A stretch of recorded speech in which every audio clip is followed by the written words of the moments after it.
Hey, what's going on YouTube? Alabama Reloader here. So we're back. I'm back from vacation. First of all, man, it's just really hard to come back from the beach. I mean, you spend a week with your toes in the sand, sitting on the beach, drinking hot coffee, which is what I do all the time. It's kind of difficult to come on back. You know what I'm saying? But yeah. So does anyone else drink coffee on the beach? I don't know. Maybe it's just me, but yeah, typically I go out there, got my Yeti, filled up about 20 ounces of black coffee, hot, of course. Don't do the iced coffee stuff, but and yeah, and then just sit out there and enjoy. So it was difficult to come back, but now that we are back, one of the things I was looking forward to upon return was heading back to the range. Right, had some stuff loaded up in 270 Winchester and 280 Ackley Improved that I really needed to get shot, just kind of burn through some of this testing. That way I can kind of get to some of the testing that I'm actually looking forward to, right? Specifically in the 280 Ackley, some seating depth stuff with the 175 grain Federal Tip Fusion bullet. That has just been an outstanding performer in that cartridge. But on the 270 front, I had previously loaded up some stuff for a Remington 700 ADL, which that rifle is gone now. It's not gone, but it's at Heavy Precision over in Huntsville, Alabama. Shout out to those guys. And I dropped off a 7mm barrel blank to them, and so that rifle is going to get converted into a some sort of 7mm cartridge. Right now, I already know what that cartridge is. They already know what that cartridge is. They've already purchased the reamer for it, and they're ready to do the work. So yeah, the decision's been made, and we're moving out on that front. But on the 270 Winchester side, as far as like the 270 that I own now, it is a BSA CF2, which I did kind of like an intro video on this rifle. Picked it up. It's a used one from Cabela's. Got a really good deal on it. Supposedly these things were made over in England, like from the 70s to the 80s, like early 70s, mid 80s, something like that. I don't know. Not a ton of information on them out there in the interwebs, but I go over that in another video.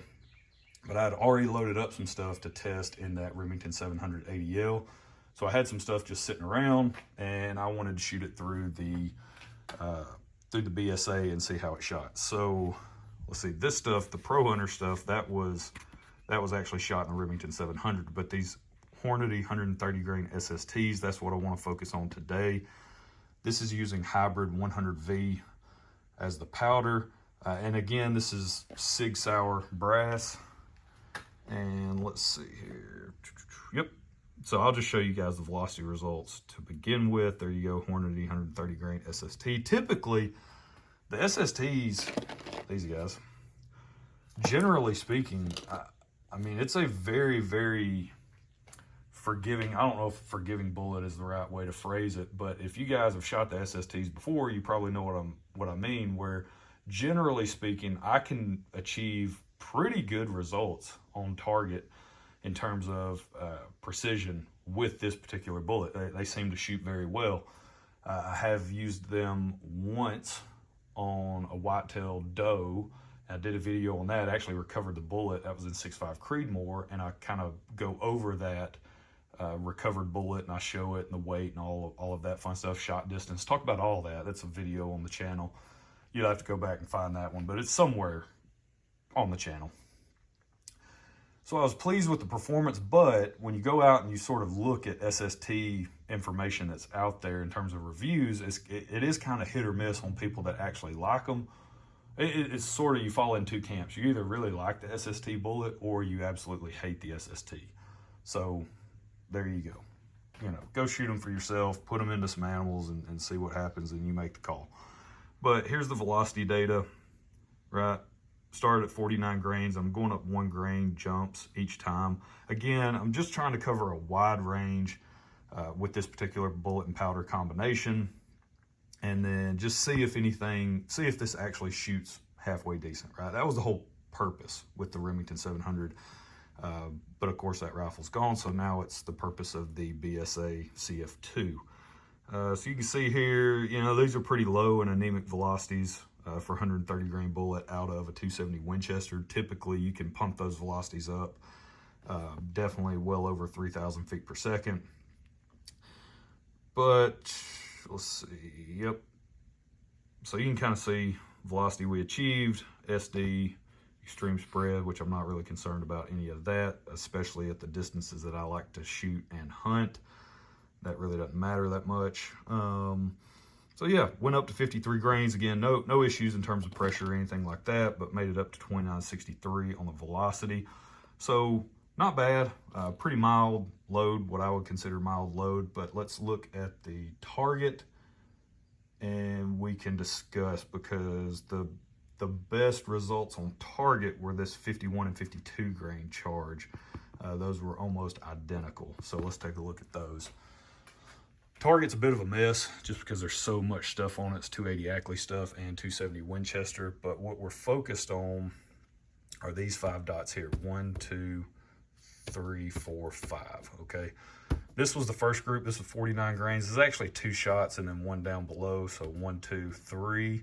That's 49 grains. 50 grains. It opens way up.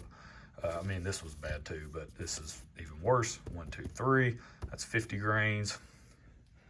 51 grains. This is what I'm saying. 51 and 52, pretty similar, right?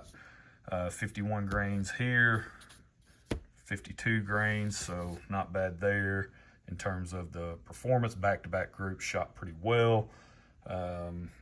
53 grains opened right back up. So this is one of those where just sort of quick and dirty, you know, pretty wide range of powder charge that I was testing here with this particular bullet.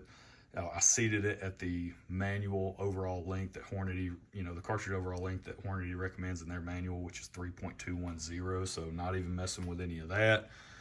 Just kind of throwing this stuff at it and seeing what it would do. This is what we got. Not bad. I mean, definitely if I wanted to go back and test a range, it would be that 51. You know, in this case, just doing it this way, the results that I saw, this is something where, you know, maybe I would go, all right, well, now let me narrow down my charge weight increments and go somewhere like 51, maybe 50 and a half up to 52 and a half, but narrow the increments, right? Not jumping 1 grain, but now I'm dropping it down maybe 3/10, 4/10, something like that. And I test again within that range to see if this repeats itself, right? See if we have some type of forgiving area that in which we're working in, you know, between that 51 and 52, kind of see what's on the other side of 51, right? Because 50 was pretty bad, right? But what about 50.5? Start there and then maybe go 3/10 up past 52. You know, just if I wanted to do that, that's probably the way I would do this next round of testing. Again, I don't follow every load development method from the experts on YouTube or, you know, whatever, because I'm not trying to shoot super long range and super long distances, right? Like I do my testing at 100 yards and then I go and shoot animals like 200 yards and in. So for me, I just needed to shoot halfway decent every single time I head out to the range. And that's part of it too. I think that's the part that sometimes gets lost on people, is that, you know, whenever you see me sort of going through my load development and you see me sort of, you know, find a load that shoots decent enough and it meets my expectations and sort of my performance criteria, I know I don't do like a lot of follow-up videos, but that's essentially, once I've identified a load that I feel confident enough in to go and try to kill an animal with, I continue to test that load. I mean, throughout the year, I do testing during hunting season, right? I really do a lot of testing in cold weather. I have access to my range year round, so that's sort of a benefit, because if you, like, it's July 4th. It's July 4th, guys. Happy Independence Day, right? And it's like 95 degrees outside. Well, if I go work up this load in 95-degree heat and then I just settle on it and say, oh, that's my hunt load, and then I zero the rifle and I never do anything with it after that, well, shame on me, right? Because when the temps drop, your environmentals change, it's going to affect your load. So from that standpoint, I try to make sure that if I've identified something that I want to take into the field, because I owe it to the animal, right, to try to put the best shot that I can on that animal to make an ethical kill as quickly as possible. So to do that, I just need to continue to test and refine that load over time.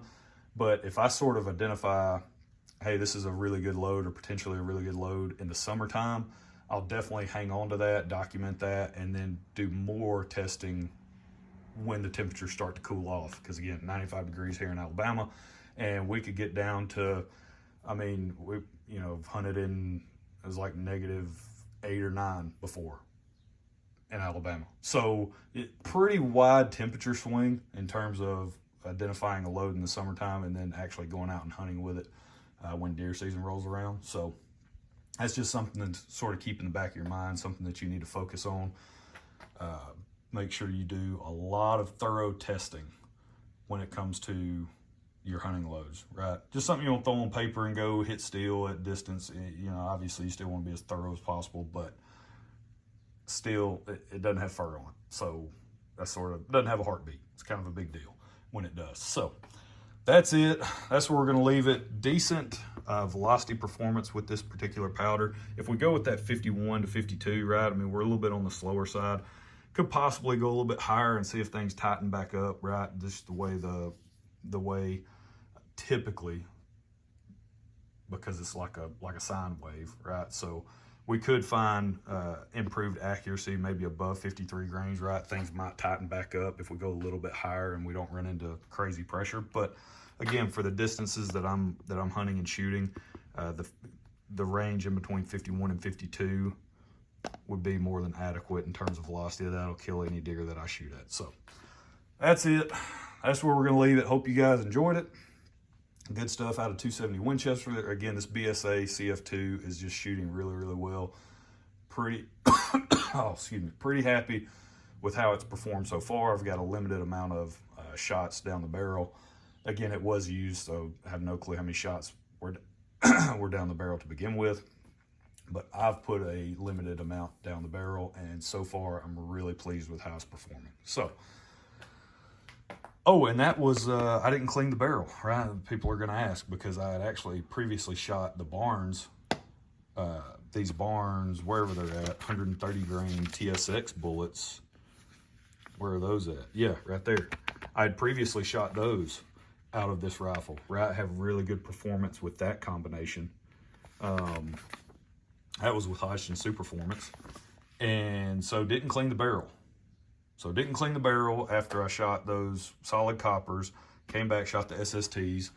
That's what it shot. And then I had one random 3-shot group of the McGuire Ballistics 128 grain copper rose hollow point. This bullet right here, my favorite solid copper hunting bullet. You guys know that. There's plenty of videos on my channel dropping the hammer on some deer with that bullet. So shot the solid copper, came back, shot the SSTs, and then I had that random 3-shot group left with the McGuire Ballistics, and that was those 3 shots there. That's 57.5 grains. That's this one right here, 57.5 grains. It's like 30.67. I forgot to write it down, but I remember it from the range session. It's like 30.67 on the velocity. SD was like, I think it was like low teens, so wasn't that great, but not terrible either. And then no signs of pressure or anything like that, and it shot that, which is pretty decent in my opinion. So good stuff. Just again, overall really good. I've got a few more rounds I need to shoot. It's the North Fork bullets that I loaded up in 270 Winchester for that Remington. It is with, let's see, here we go. Okay, this is with IMR 4350. So this will be the test that I go shoot. Again, I am gonna scrub the barrel down though, and I'll probably foul it up a little bit. I gotta find something to throw at it to foul in the barrel just a little bit. But I am gonna scrub it down before I perform this test. And that's where we're gonna leave it. That's what's coming up next in 270 Winchester. You guys stay tuned. Again, happy Independence Day. God bless. Hope y'all enjoyed it. We'll catch you next time. Y'all have a good one.